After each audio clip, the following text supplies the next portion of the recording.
KNX Business Hour continues. New regulations will soon make it easier for consumers to contest errors in their credit scores. Joining us now, attorney Stephen Newman with the LA law firm Stroock, and Lavan. His specialty is the financial services industry. Thank you very much for being with us, and tell us what consumers need to know about what's coming up. Yes, the Consumer Data Industry Association has announced that later this summer there will be some new technologies that will be employed that are believed to have the effect of making it much easier for consumers to dispute items on their credit reports that they believe are not accurate. And what that means for the business community is they need to focus more intently on consumer disputes and be prepared to either defend their reporting or to correct the items much more rapidly.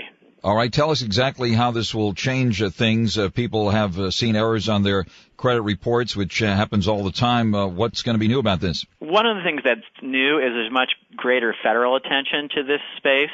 The recently appointed head of the Consumer Financial Protection Bureau, Richard Cordray, he has announced Fair Credit Reporting Act as one of his major enforcement priorities.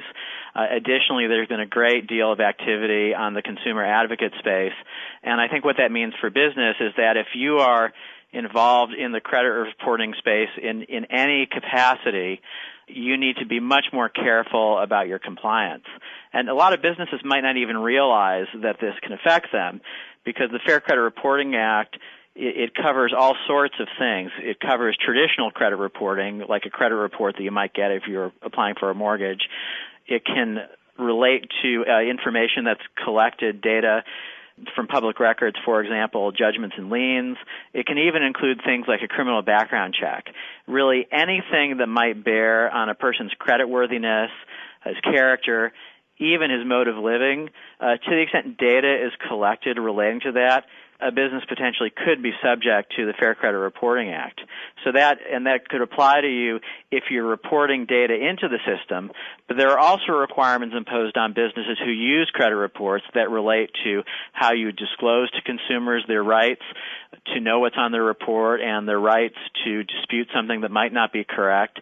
Stephen Newman with the LA law firm Stroock, and Lavan. His specialty is the financial services industry. Thank you very much for bringing us ahead of the curve on that important story here in the KNX Business Hour. And right out to the freeways now.